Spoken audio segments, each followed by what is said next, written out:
Abran su Biblia, por favor, a Efesios capítulo 3. Efesios capítulo 3, y mientras usted abre su Biblia, yo oro una vez más. Bendito Padre Celestial, gracias porque hemos llegado a la hora en la que, en realidad, después de haberte adorado y reconocido que tú eres Dios sobre nosotros, eres Rey sobre nosotros, Señor, podemos ahora abrir tu palabra y buscar que tú, por el poder de tu Espíritu, nos enseñes a través de ella lo que está en tu corazón para tu pueblo hoy. Así es que usa a tu siervo, Señor, para transmitir ese mensaje. Y Dios, que toda la persona que está aquí hoy con nosotros tenga un corazón, Señor, que asemeje esa tierra buena, esa tierra que recibe la semilla, esa tierra que produce a 30, a 60, a 100 por uno. Así es que bendícenos, Señor, en el nombre de Cristo Jesús. Y todos decimos, amén, amén. Muy bien, Efesios capítulo 3. Sí. Vamos a hacer un pequeño recordatorio de lo que hemos visto porque, como ustedes saben, la Biblia no fue originalmente dividida entre capítulos y hay veces que hay paréntesis que se abren y hay veces que hay pensamientos que se interrumpen para seguir con otro pensamiento. Creo que esa es una de las cosas que vamos a descubrir hoy en el pasaje que vamos a estar estudiando. Si ustedes se acuerdan, en los versículos 11 al 22 del capítulo 2, aprendimos acerca de cómo Dios reconcilió por medio de la cruz de Cristo a los judíos y a los gentiles, haciendo de los dos pueblos una nueva, dice ahí en la versión Reina Valera contemporánea, una nueva humanidad. En otras palabras, en Cristo Dios vino a reconciliar las diferencias que había entre el pueblo gentil o los pueblos gentiles y el pueblo judío. Y había convertido de dos diferentes pueblos que estaban divididos por costumbres, por nacionalidad, por sus padres, etcétera, etcétera, en una sola humanidad que iba a seguirlo, iba a servirle, iba a adorarle e iba a promulgar las buenas nuevas del Evangelio al resto del mundo. Si ustedes se dan cuenta, ahí en Efesios 2, los versículos 14 al 16, dice, porque Él es nuestra paz. De dos pueblos hizo uno solo, al derribar la pared intermedia de separación y al abolir en su propio cuerpo las enemistades. Él puso fin a la ley de los mandamientos expresados en ordenanzas para crear en sí mismo de los dos pueblos, noten, una nueva humanidad, haciendo la paz. Y para reconciliar con Dios a los dos en un solo cuerpo mediante la cruz, sobre la cual puso fin a las enemistades. Entonces hubo ese fin de las enemistades que había entre el pueblo judío, que parecía ser que estaba en contra de todos y todos en contra de ellos. Se parece mucho a lo que parece ser que está pasando en la iglesia ahorita, ¿verdad? A veces nos ponemos nosotros en contra de todos y hacemos que todos se pongan en contra de nosotros. Pero precisamente por el mismo espíritu que tenían los judíos, en que los judíos se miraban a sí mismos como mejores que todo el resto del mundo. En que los judíos se miraban a sí mismos como los escogidos de Dios, como el pueblo que Dios había escogido para hacer lo suyo propio. Pero había un misterio dentro de todo lo que Dios les había estado revelando a los judíos, que con Jesucristo va a revelarse y va a venir a mostrar que los judíos no fueron escogidos por Dios para ser su pueblo y su único pueblo, sino que Dios únicamente escogió a los judíos para que a través de ellos viniera aquel que iba a ser finalmente el Redentor del mundo, por medio del cual Él iba a reconciliar a todo el mundo con Él. ¿Sí? Entonces, eso es lo que los judíos no se habían dado cuenta y creo que a veces eso es lo que la iglesia no se da cuenta. Dios no puso a la iglesia para ser juez del mundo. Dios puso a la iglesia para ser el conducto por medio del cual Él va a dar a conocer su plan de salvación para toda la humanidad. Y eso es a lo que nos debemos dedicar. Y debemos hablar de las cosas que complacen a Dios para que el mundo sepa qué tan alejado está de Dios. Pero debemos dejar que el Espíritu Santo sea el que venga y transforme los corazones. Porque nosotros nunca vamos a poder transformar corazones. Nosotros podemos transformar apariencia, ¿sí? Le podemos decir a un hermano, oye, no deberías andar tan barbón, deberías de rasurarte si vas a venir a la iglesia. Le podemos decir a una hermana, oiga hermana, no debería de vestirse con este tipo de ropa, lo que sea, ¿verdad? Pero y podemos hacerlos por medio de reglas y leyes y etcétera, etcétera, cambiar su apariencia exterior. Pero nunca vamos a poder hacer cambiar su corazón. Eso el único que lo puede hacer es Dios. Y vino a hacerlo a través de la cruz de Cristo, por medio del poder del Espíritu Santo. Y así fue como derribó todas las enemistades que había entre el pueblo judío y los pueblos gentiles. Y eso es lo mismo que debe de derribar todas las enemistades que pudiera haber entre el mundo y la iglesia. Porque la iglesia debe demostrar el amor de Cristo firme en sus convicciones definitivamente, no cediendo en donde no se debe ceder, pero no juzgando, sino tratando de convencer al mundo de que su única esperanza se encuentra ¿en quién? En Cristo. Amén. Entonces, el capítulo 2 termina revelando el propósito que Dios tuvo para hacer esto. Noten en Efesios 2, los versículos 21 a 22. En Cristo, todo el edificio, bien coordinado, va creciendo para llegar a ser un templo santo en el Señor. En Cristo también ustedes son edificados en unión con Él para que allí habite Dios en el Espíritu. ¿De qué está hablando aquí Pablo? Está hablando de lo que nosotros conocemos como la iglesia. Pedro, ¿se acuerdan? Nos dice que somos como piedras vivas. Estamos siendo puestos unos encima de los otros, construyendo ese templo dentro del cual el Espíritu Santo mora, dentro del cual el Espíritu Santo se mueve y a través del cual, vamos a ver más adelante otra vez, el Evangelio de Jesucristo es propagado. Hoy, noten el capítulo 3 y el versículo 1. Por eso yo, por lo que acaba de decir, por lo que acaba de explicar, por lo que acaba de darles a conocer a los efesios por medio de esta carta, estoy preso por causa de Cristo Jesús para bien de ustedes los no judíos. De nuevo, noten, por eso yo, Pablo, estoy preso por causa de Cristo Jesús para bien de ustedes los no judíos. Ahora, por primera vez aquí, Pablo nos dice la situación en la que se encuentra mientras está escribiendo esta carta. Y por lo que se nos dice aquí, ¿en dónde está Pablo cuando está escribiendo esta carta? Está en la cárcel, está preso. No es una situación muy positiva, no es una situación muy ideal. Sin embargo, aun cuando está en la cárcel, ¿sí? Pablo está escribiendo esta carta a los efesios, a la iglesia de Éfeso, tratando de recordarles todo lo que ellos han logrado tener en Cristo y todas las bendiciones de las cuales han sido hechos beneficiarios por Dios en Cristo. Ahora, si hemos estado poniendo atención, todo lo que Pablo ha dicho hasta ahorita acerca de la vida cristiana ha sido positivo, ¿no es cierto? Digo, noten ahí en su Biblia, por ejemplo, en el capítulo 1. Sí, en el capítulo 1, por ejemplo, pueden ver en el versículo 3 del capítulo 1, demos gracias a Dios el Padre de nuestro Señor Jesucristo por las bendiciones espirituales que Cristo nos trajo del cielo. Desde antes de crear el mundo, Dios nos eligió por medio de Cristo para que fuéramos solo de Él y viviéramos sin pecado. Versículo 5, el final del versículo 4 y el 5, noten lo que dice. Dios nos amó tanto que decidió enviar a su Hijo Jesucristo para adoptarnos como hijos suyos, pues así había pensado hacerlo desde un principio. Noten la gran bendición. Sí, bendiciones espirituales. Cristo nos las trajo del cielo. Desde antes del mundo, desde antes de crear el mundo, Él nos eligió por medio de Cristo para que fuéramos así a vivir como Él nos está diciendo que debemos vivir ahí. Y nos habla del gran amor que Dios tuvo por nosotros al enviar a Cristo Jesús.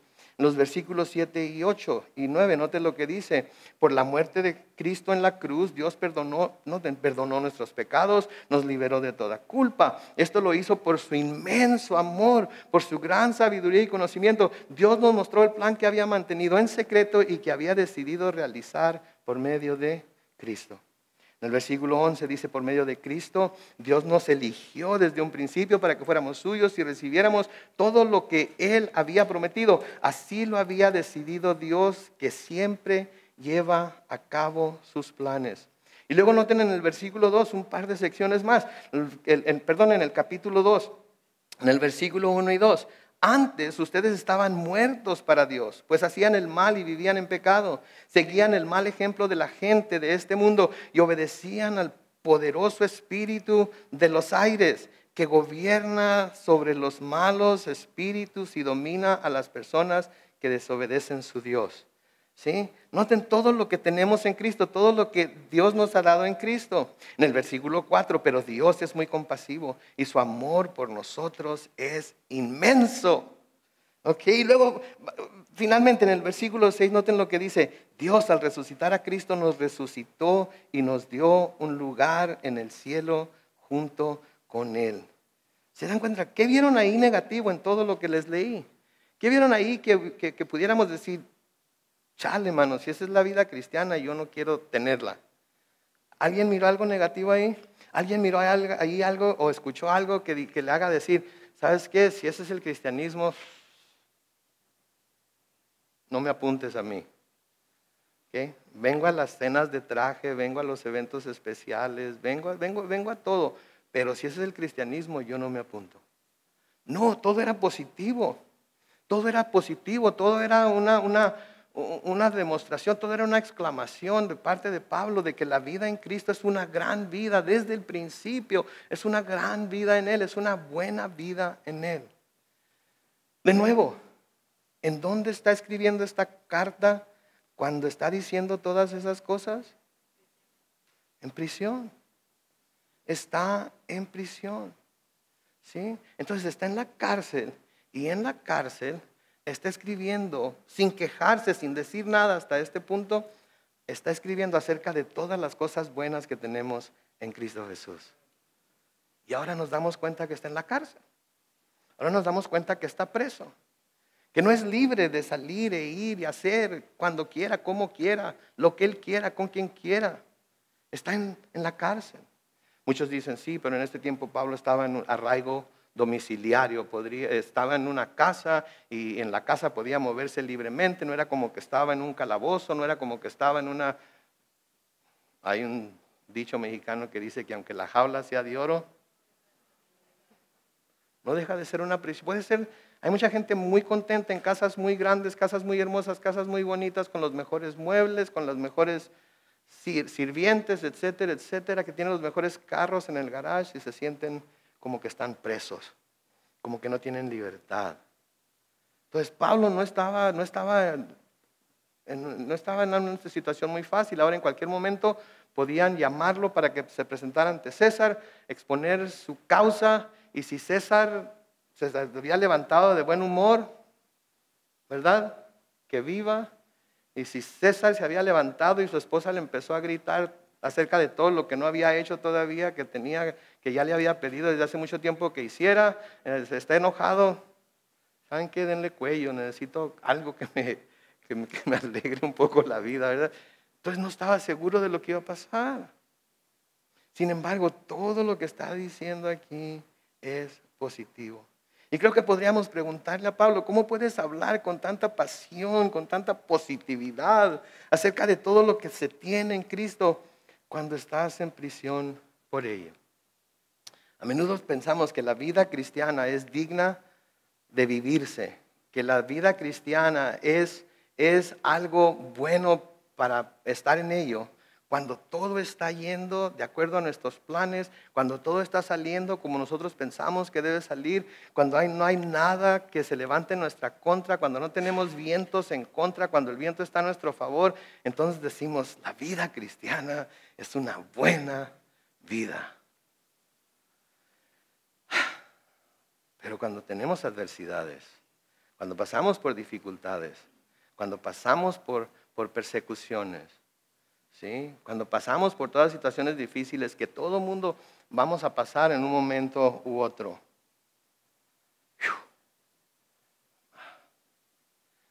No sé si pueda. No sé si tenga la energía, no sé si tenga el deseo, no sé si tenga la fe. A esto fue a lo que me llamó Dios, para esto. Me dice que estaba mejor cuando no era cristiano, estaba mejor cuando andaba en el mundo, las cosas no me salían tan mal, en el trabajo iba prosperando, iba subiendo, en mis relaciones personales, todo el mundo me invitaba a sus casas, todo el mundo me invitaba a sus fiestas, todo el mundo quería estar conmigo.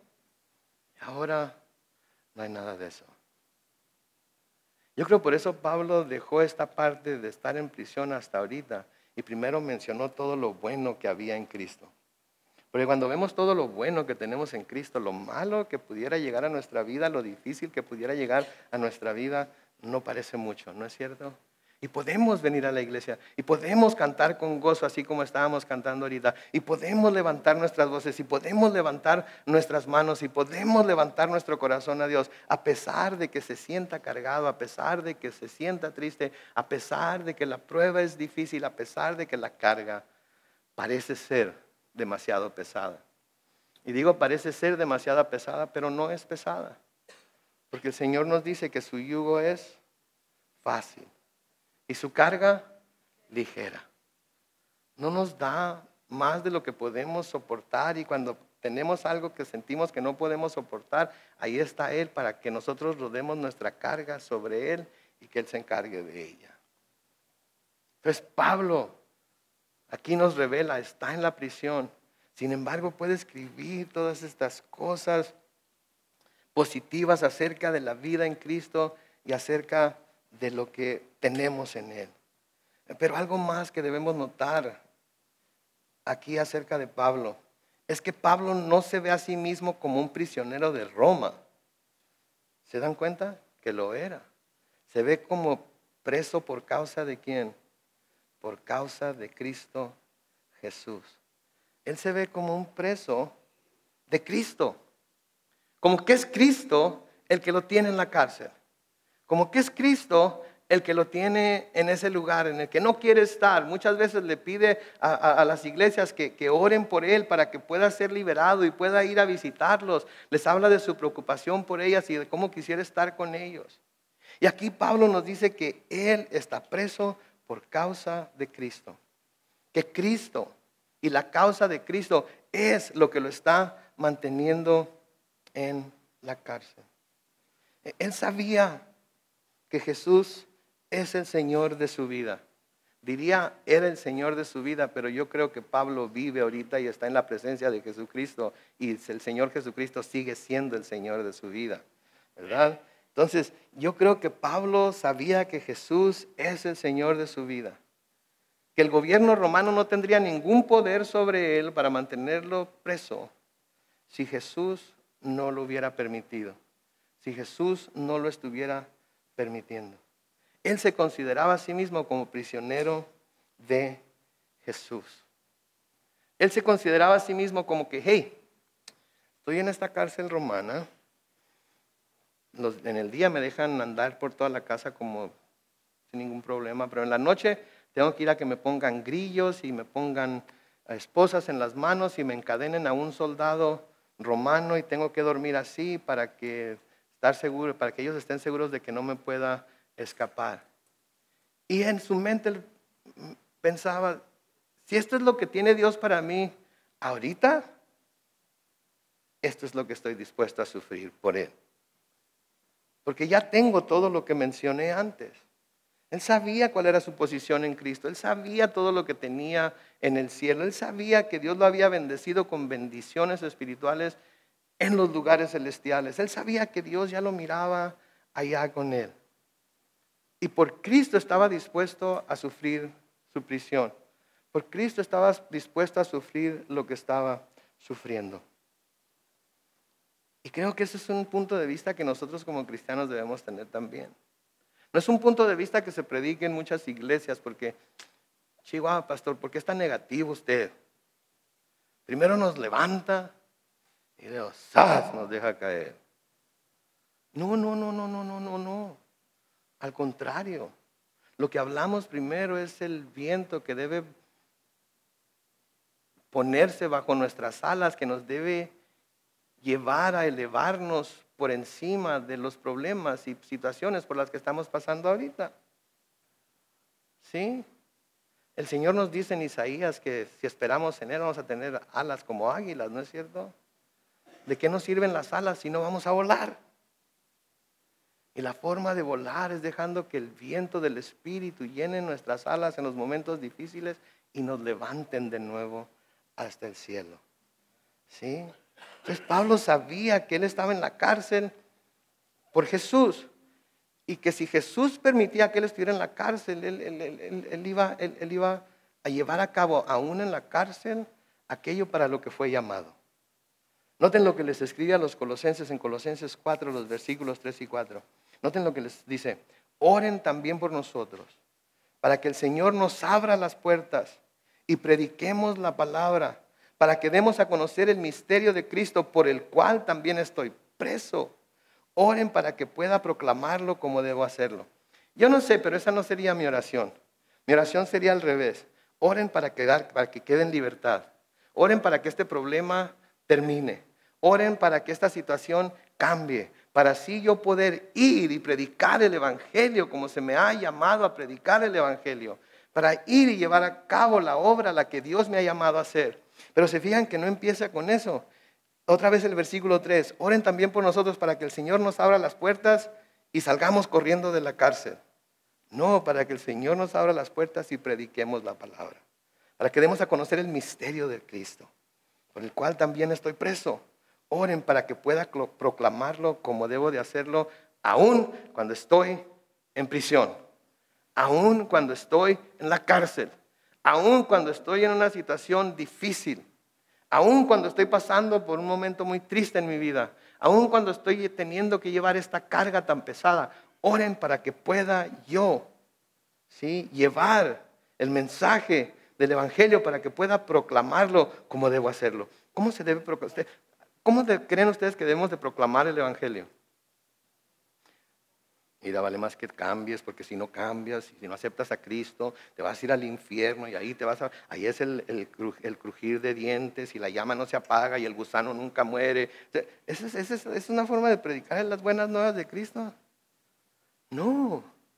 Debemos predicarlo con gozo por lo que Él ha hecho en nosotros. Debemos predicarlo con alegría porque sabemos que nuestro destino final es el cielo. Debemos predicarlo con esperanza porque sabemos a dónde vamos. Debemos predicarlo que les haga sentir celos a las personas a las que lo estamos predicando de lo hermoso que vemos la vida en Cristo comparado con la vida que ellos están viviendo.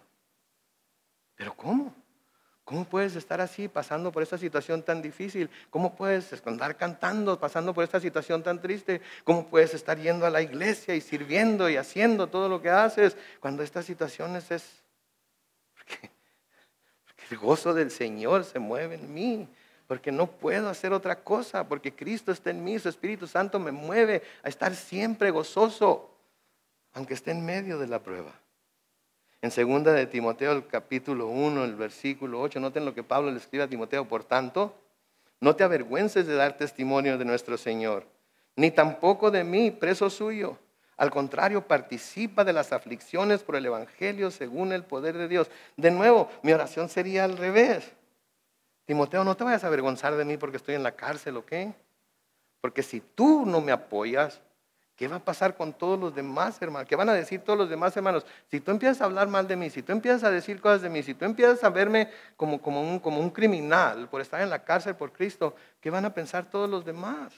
Tú que eres mi hijo espiritual, tú que eres mi hijo en el espíritu, tú debes de darle una buena cara a la situación en la que me encuentro. No, noten lo que le dice. Por tanto, no te avergüences de dar testimonio de ¿quién? De nuestro Señor. Aunque yo esté en la cárcel por culpa de Él, no te avergüences de dar testimonio de Él. Al contrario, participa de las aflicciones por el Evangelio según el poder de Dios. En otras palabras, las aflicciones que vas a tener por predicar el Evangelio, no te preocupes, Dios te va a dar el poder para poder llevarlas, para poder sobrellevarlas. Y parte de ese poder es el gozo. No se imaginan cuánto admiro yo a mi esposa ahorita. La admiro y la amo más que en cualquier otro tiempo en nuestros 30 años de conocernos. ¿Sí? ¿Y saben por qué? Porque está en la situación en la que está. Ni siquiera puede hablar ahorita. Pero estamos ahí en la sala los dos viendo la televisión o viendo alguna película o algo y de repente tienen en el teléfono una aplicación que escribe y luego le aplasta ahí la cosa y por una bocina me dice lo que me está diciendo. Y a veces estamos carcajeándonos, a veces estamos viéndonos. Y yo sé que está teniendo un dolor tremendo en su cuerpo. Yo sé que se está sintiendo afligida y se está sintiendo débil y se está sintiendo agotada por la quimioterapia que le acaban de poner el jueves. Pero de todas maneras se puede reír. De todas maneras nos podemos gozar juntos. De todas maneras podemos estar en un lugar juntos y no estar, ay, si no estuviéramos así. Y hablamos. acerca de a dónde la voy a llevar cuando ya pueda comer. Y compré una salsa bien sabrosa, bien enchilosa en el Costco el otro día. Te las recomiendo. ¿Sí? Es de crema de almendra con chile habanero. ¿Sí? Y en lugar de usarla como mayonesa en mis sándwiches en inglés, emparedados en español, le pongo esa cremita. Y está es de esas salsas que la come uno y no siente nada, pero después de unos 5 segundos, ¡ay Dios! Ya llegó.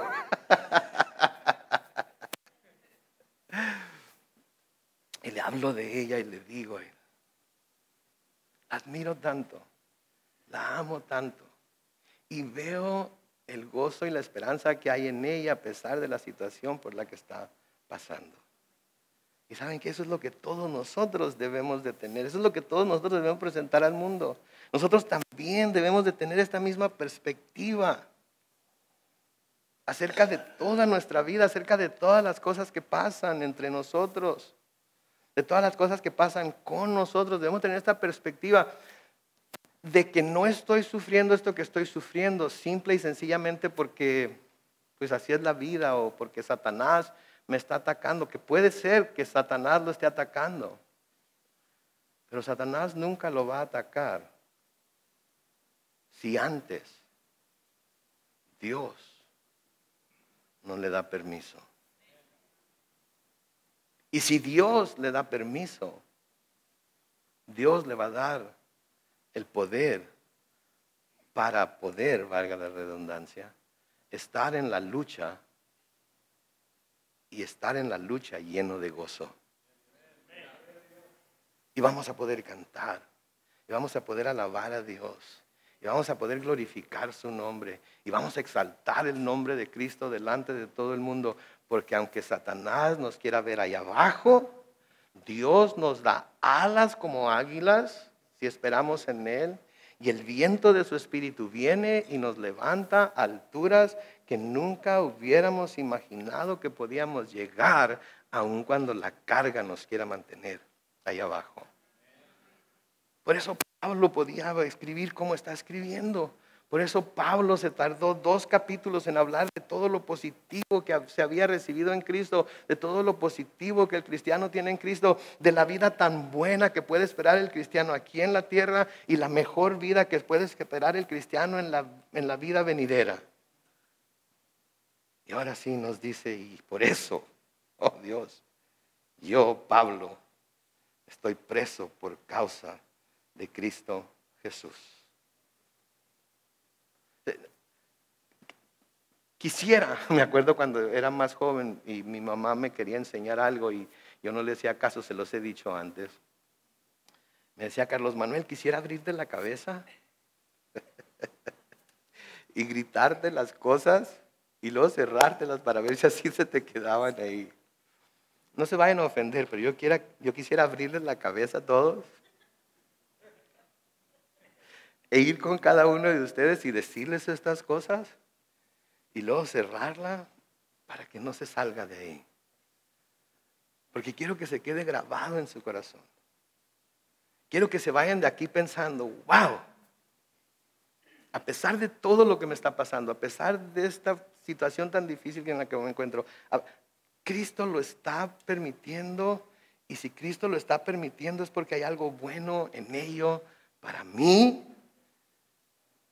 y me voy a gozar, aun cuando vaya en contra de la naturaleza mía, aun cuando vaya en contra de lo que creo que debo de estar sintiendo, de lo que creo que debo estar haciendo, me voy a gozar porque Cristo lo está permitiendo.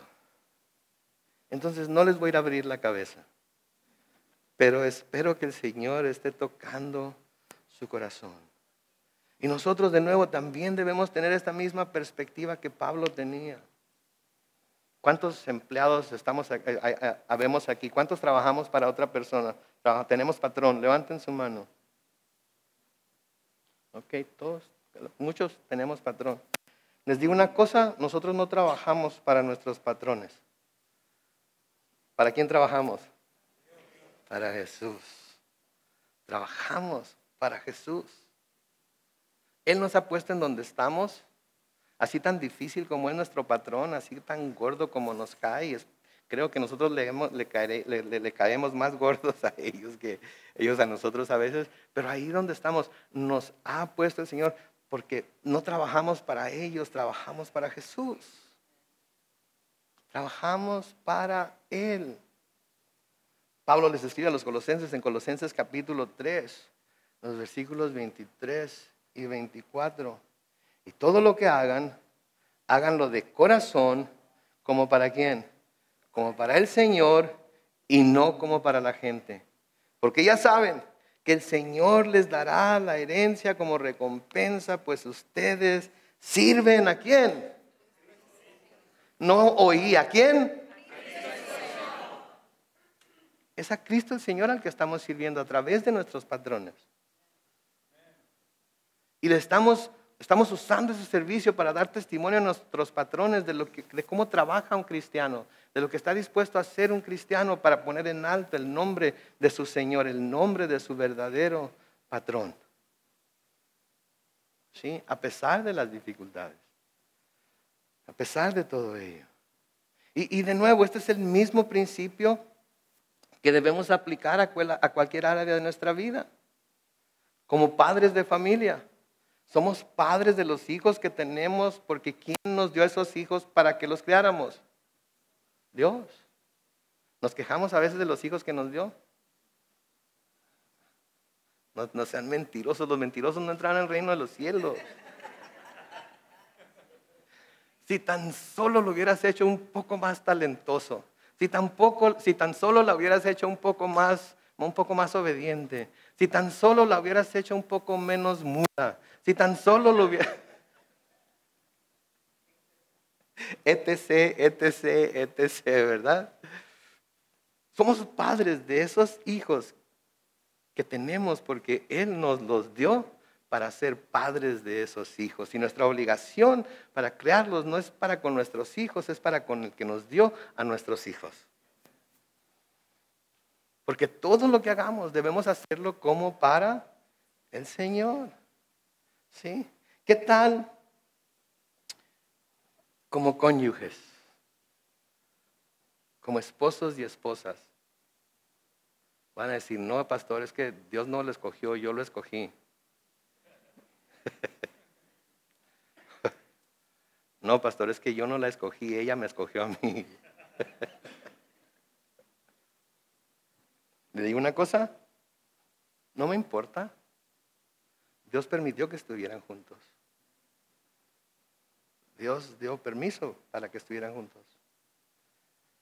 Y ahora el juramento que hicieron delante de Dios debe hacerse, debe cumplirse, aunque no sea el mejor de los tiempos. ¿Sí? ¿Se acuerdan, ¿se acuerdan los votos? Tomas tú, fulano, a fulano, como tu legítima esposa. En buenos tiempos sí, en riqueza y, en salud y, ¿hasta cuándo? Necesito decir más, ustedes mismos lo están predicando, yo no lo tengo que predicar. ¿Es difícil a veces? Uy, Señor. Fui a desayunar, mi hijo me llevó a desayunar ayer. ¿Saben dónde me llevó a propósito? Al Costco a comer hot dogs.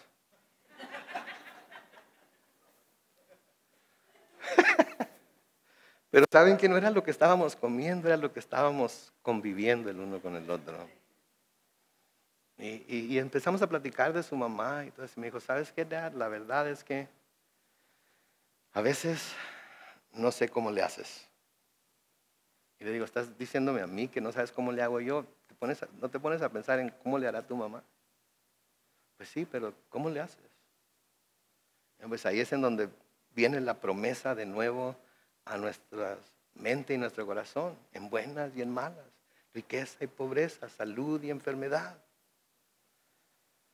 Y es en donde nos armamos del poder de Dios y con gozo servimos porque Él nos ha llamado a servirnos los unos a los otros.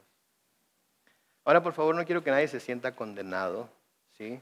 si no está con su esposo o con su esposa por alguna razón, yo no sé, ¿verdad? Lo que debemos hacer es que cuando hay todavía la posibilidad para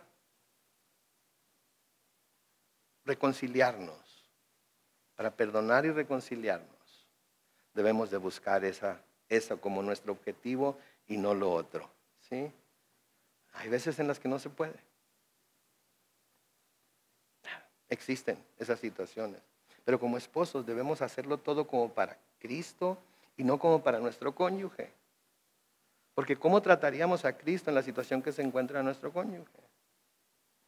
¿Se acuerdan lo que el Señor les dijo a los discípulos cuando dijo que iba a venir el día en que iban a separar a las cabras de las ovejas, y a las cabras les iba a decir: estuve en la cárcel y no me visitaste, estuve enfermo y no fuiste a verme, tuve hambre y no me diste de comer, tuve sed y no me diste de beber, etcétera, etcétera?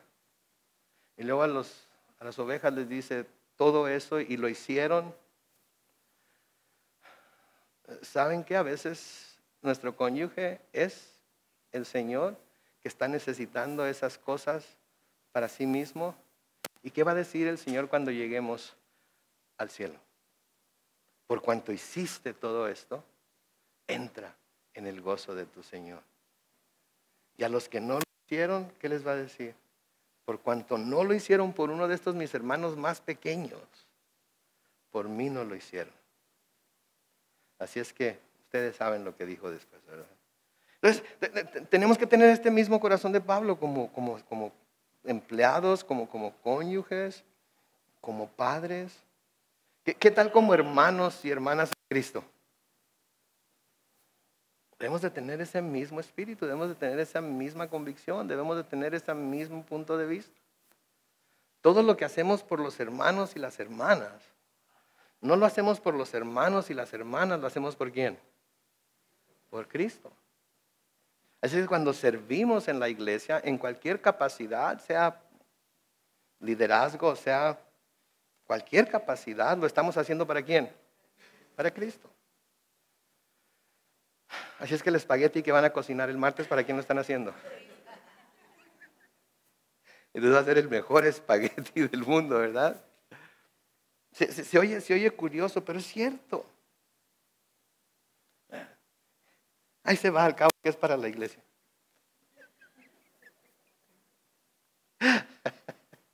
No, eso es un espíritu, una actitud que debemos tener.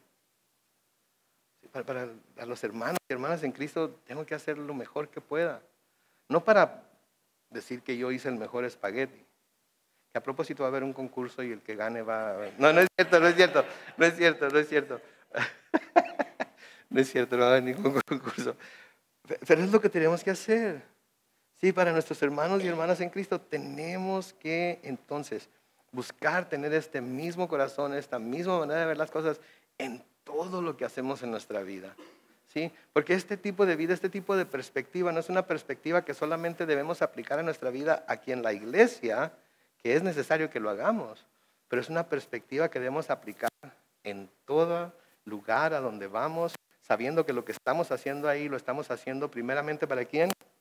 Para Cristo.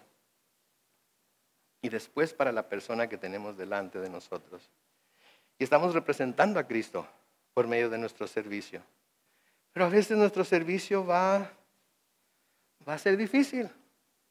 A veces prestar ese servicio va a causar sufrimiento, va a causar fricción con nuestra propia naturaleza, porque son cosas que van muy en contra de nuestra naturaleza humana, ¿no es cierto? Si nos hacen, queremos hacerles. Si nos dicen, queremos responderles.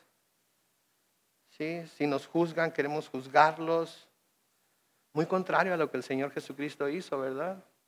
Porque cuando a Él lo insultaban, cuando a Él lo golpeaban, cuando a Él lo acusaban de cosas falsas, ¿qué hizo Él?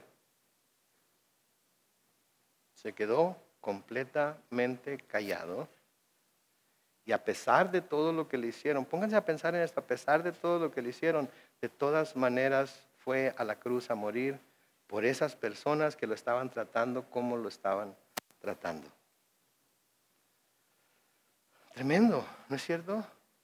Por eso Pablo nos dice en Filipenses que haya en nosotros el mismo sentir que hubo en Cristo. Que aun cuando era igual a Dios, no se aferró a esa posición de ser igual que a Dios y se despojó de sí mismo. Y se hizo el siervo de todos. Y murió por nosotros. Y murió en una cruz, derramando su sangre para que nosotros ahora podamos tener la buena vida en Cristo aquí en la tierra y podamos experimentar la buena vida en Cristo allá en el cielo. Por eso, si es necesario que suframos un poco mientras estamos aquí en la tierra, ¿saben qué? ¿Cuánto es lo más que podemos vivir aquí en la tierra? 80, ya se fue grande, hermana. Espero que no llegue a esa edad. Promedio son como 72 años. ¿Ok? Promedio. Ahora, si tuvimos una buena infancia, fueron hasta los 12 años, ya nos quedan, ¿qué? 60. Si tuvimos una buena juventud, o que nosotros consideramos una buena juventud, fue alegre, anduvimos para allá y para acá, hicimos, deshacimos, tumbamos y levantamos, otros que 20 años, ya nomás nos quedan 50. ¿Sí? Nos casamos, tuvimos una vida relativamente buena, no perfecta, pero buena. Y ya tenemos 30 años de casados, nos quedan 20 nada más. Esos 20 ya empiezan a darnos achaques, empezamos a sentir dolor, pasamos más tiempo dormidos que despiertos, ya nos sentimos, ya casi estamos.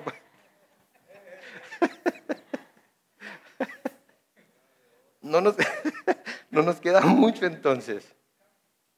Y luego el Señor nos llama a su presencia, o se lleva a la iglesia, la arrebata y tenemos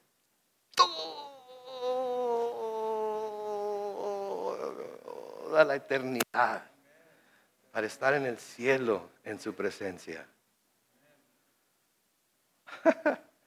¿Saben qué me pongo a pensar a veces? Si eso es lo que Dios, es lo que me espera con Dios, ¿por qué me aferro tanto a este mundo? ¿Por qué veo con tan grandes ojos las cosas que este mundo ofrece? ¿Por qué no soy más como Pablo? Salud, hermano, Dios le bendiga. ¿Por qué no soy más como Pablo? Y me concentro más en todo lo positivo que tengo en Cristo, en lugar de lo negativo que me pasa. Y veo hacia adelante, hacia todo lo que Dios tiene para mí en su Hijo Jesús. De nuevo, a veces las cosas son difíciles. A veces tenemos que sufrirle. Pero es preferible sufrir por Cristo que sufrir por vivir como el mundo sufre. ¿No es cierto? Pedro lo dice de esta manera en Primera de Pedro, capítulo 3, los versículos 17 y 18. Es mejor que ustedes sufran por hacer ¿qué? ¿Quién lo quiere? Si Dios así lo quiere, que por hacer el mal. Porque también Cristo padeció una sola vez por los pecados, el justo por los injustos, para llevarnos a Dios. En el cuerpo sufrió la muerte, pero en espíritu fue vivificado. Y el mismo espíritu que resucitó a Cristo de los muertos es el mismo espíritu que mora en nosotros ahora. Y por ese mismo espíritu podemos hacer todo lo que Pablo hizo y más, a pesar de la situación que estamos viviendo ahorita, a pesar de lo pesado de la carga, a pesar de lo difícil de la aflicción, a pesar de los ataques del enemigo, a pesar de que hay gente dentro de nuestro propio campamento a veces que está tratando de oprimirnos, que está tratando de hacer que nuestra fe mengüe. A pesar de todo ello, el Espíritu de Dios está en nosotros. Y si estamos esperando en Jehová, Él nos va a dar alas como águilas y vamos a poder llegar a alturas que ni siquiera nos imaginamos. Y eso es aquí en la tierra. ¿Se imaginan una vez que estemos en el cielo? Oh, por eso Pablo dice que todas las aflicciones de este mundo no se comparan con la gloria que vamos a tener con Él en el cielo. Por eso le cantamos. Por eso lo proclamamos como nuestro Rey. Por eso le damos gracias. Por eso nos reunimos aquí para estudiar su palabra. Porque todas estas cosas nos llenan de ánimo para salir de este lugar y seguir adelante con la comisión que tenemos de predicarlo a toda criatura, de hablarle a todo mundo acerca de la esperanza que también ellos pueden tener en Cristo Jesús.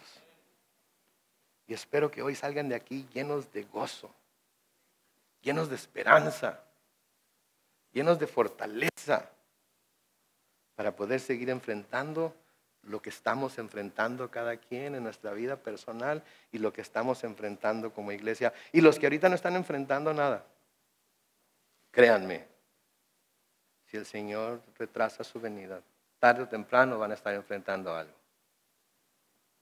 Tarde o temprano. Aférrense ya desde ahorita a Él. Pongan toda su esperanza en Él. Proclámenlo como su Rey a Él. Y háganlo ya. Amén. Voy a pedir al grupo de alabanza que pase al frente, por favor. Y vamos a orar. Y luego vamos a cantar de nuevo. Bendito Padre Celestial, gracias Señor. Gracias por tu palabra. Gracias Señor porque podemos encontrar en ella el ánimo que necesitamos, la fortaleza que necesitamos. Podemos por tu Espíritu a través de ella ser ungidos para llevar a cabo el propósito para el cual nos tienes aquí en la tierra. Y podemos aún en medio de nuestras tribulaciones y aflicciones darte gracias y alabarte y adorarte y gozarnos Señor los unos con los otros. Porque Señor tú eres el Espíritu que nos levanta, que nos eleva. Es cierto, Señor, lo que tu palabra dice, que a los que esperamos en Jehová nos son dadas nuevas fuerzas, nos son dadas alas como águilas y podemos volar a lugares en los que nunca nos imaginábamos que podíamos volar. Así es que, Señor, hoy, una vez más, te reconocemos como nuestro Rey, como nuestro Señor. Te reconocemos, Señor, como aquel que tiene no solamente la habilidad, sino el derecho de reinar en nuestras vidas por lo que a través de Jesucristo tú hiciste por nosotros. Ayúdanos, Señor, a someternos a tu perfecta voluntad. Ayúdanos, Señor, a someternos a nuestro Señor Jesucristo. Ayúdanos, Dios, en nuestro tiempo de dificultad a darnos cuenta que tú estás permitiendo lo que está pasando y que en todo ello hay una recompensa, hay una bendición especial. Nos encomendamos a ti, Señor. Y ahí donde están sentados así con los ojos cerrados, rostros inclinados, quizás haya que confesar a Dios, haya que pedir perdón a Dios, haya que ir con el Señor y decir, Señor, perdóname por haber perdido la visión, por haber perdido la perspectiva de que todo lo que hago debo hacerlo como para ti. Los que nos están viendo en casa también pueden inclinar sus rostros. Pueden clamar al Señor y decir, Señor, perdóname.